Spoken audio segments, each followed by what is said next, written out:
Assalamualaikum warahmatullahi wabarakatuh.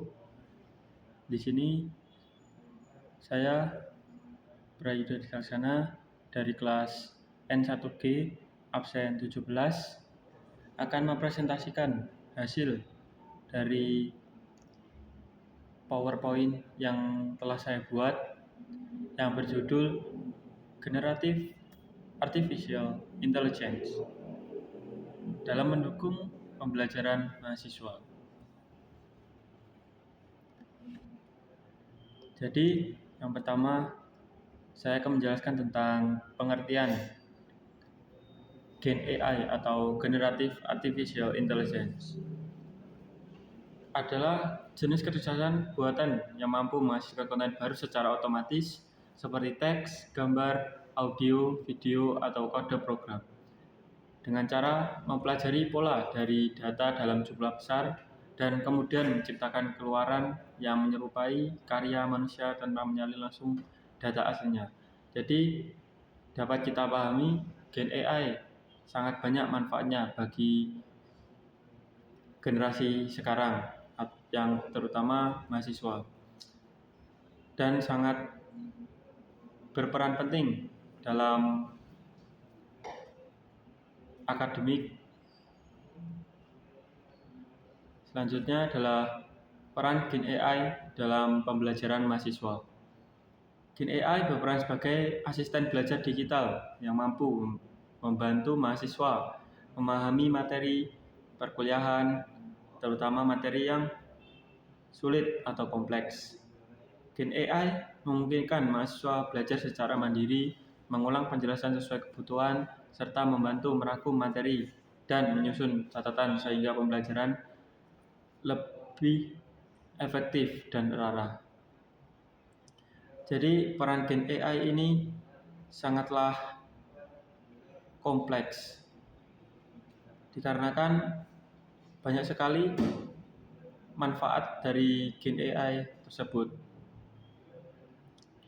Dan bagi saya Gen AI ini sangat membantu untuk proses pembelajaran di perkuliahan. Selanjutnya adalah ini beberapa contoh penggunaan Gen AI dalam mendukung pembelajaran mahasiswa. Yang pertama adalah membantu memahami materi kuliah.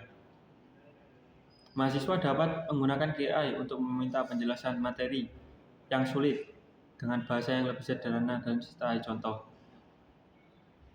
Apabila terdapat pembelajaran yang susah dipahami, bisa langsung menggunakan Gen AI untuk membantu menyelesaikan pembelajaran atau materi. Yang kedua adalah merangkum materi perkuliahan. Gen AI dapat membantu membuat ringkasan dari catatan atau bahan ajar sehingga lebih mudah dipahami atau mudah dipelajari. Yang ketiga adalah membantu penyusunan tugas. Gen AI digunakan untuk mencari ide, membuat kerangka atau contoh penulisan tugas tanpa menyalin langsung. Yang terakhir adalah latihan soal dan pembelajaran dan pembahasan. Mahasiswa dapat meminta contoh soal beserta penjelasannya untuk melatih pemahaman. Jadi ini adalah beberapa contoh penggunaan Gen AI dan ini masih banyak lagi kegunaan dari Generative Artificial Intelligence. Selanjutnya adalah etika penggunaan Gen AI untuk mahasiswa. Terdapat beberapa etika dari penggunaan Gen AI. Yang pertama adalah menggunakan AI sebagai alat bantu belajar, bukan mengganti usaha sendiri. Jadi menggunakan AI secara bijak, tidak terlalu ketergantungan untuk menggunakan AI. Yang kedua adalah tidak menjadikan AI sebagai sarana plagiarisme. Banyak sekali yang menyalahgunakan AI, yang terutama pada arah plagiarisme. Bagi saya, AI yang digunakan di era zaman sekarang, terutama mahasiswa, banyak sekali menggunakan sarana untuk plagiarisme. Yang ketiga adalah tetap memahami dan mengevaluasi hasil dari AI. Setelah kita mendapatkan jawaban atau materi dari AI, alangkah baiknya kita untuk meng-cross-check atau mengevaluasi kembali dari hasil yang sudah diberikan oleh AI. Yang keempat adalah menggunakan AI secara jujur dan bertanggung jawab. Yang terakhir adalah mematuhi aturan akademik yang berlaku di perguruan tinggi. Dan ada lagi keuntungan AI dalam pendidikan. AI dalam pendidikan membantu pembelajaran lebih personal, efisien, dan fleksibel. Dan mahasiswa dapat belajar mandiri kapan saja, meningkatkan kreativitas, serta mempermudah tugas dan presentasi. AI juga mendukung dosen dan evaluasi dan memonitor kemajuan mahasiswa. Jadi, AI sangatlah membuat kita menjadi mudah untuk mengakses atau belajar melalui AI. Dan inilah beberapa dampak negatif jika kita menyalahgunakan atau disalahgunakan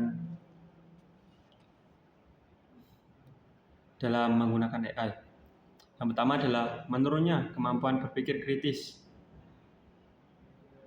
Jadi banyak sekali orang yang ketergantungan atau sering menggunakan AI, dan akibatnya mereka tidak mempunyai skill ataupun kemandirian untuk berusaha untuk menyelesaikan tugas-tugasnya. Yang kedua adalah ketergantungan berlebihan pada teknologi. Yang ketiga adalah risiko plagiarisme dan pelanggaran akademik. Apabila kita terkena atau menjadikan AI sebagai plagiarisme, dan itu pun pasti punya efek samping, dan kita akan mendapatkan pelanggaran dari akademik. Yang terakhir adalah mengurangi kejujuran dalam proses belajar. Menurut saya, AI bisa menjadikan kita untuk lebih maju dan mempunyai banyak ilmu, tetapi kita harus lebih bijak dalam menggunakan AI tersebut. Dan masa depan AI dalam pendidikan. AI akan semakin mendukung pembelajaran yang personal sesuai kebutuhan mahasiswa.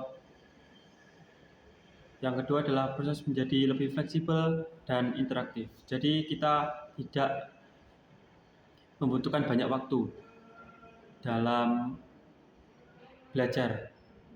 Dengan contoh, kita mendapatkan soal yang tidak dapat kita kerjakan atau sulit untuk dikerjakan, kita bisa tanya dengan AI.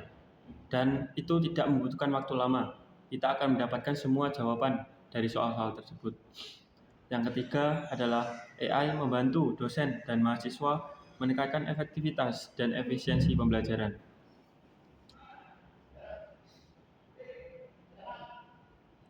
Yang keempat adalah peran manusia tetap penting dalam pengawasan etika dan pengambilan keputusan. Jadi AI bukanlah sarana untuk kita menggunakan setiap hari, tetapi ada saatnya kita membutuhkan peran manusia dalam menempuh dunia pendidikan. Bagi saya, AI sangatlah membantu untuk kita mendapatkan banyak pengetahuan. Tetapi di sisi lain kita harus bisa memanage atau bagaimana cara penggunaan AI yang tepat.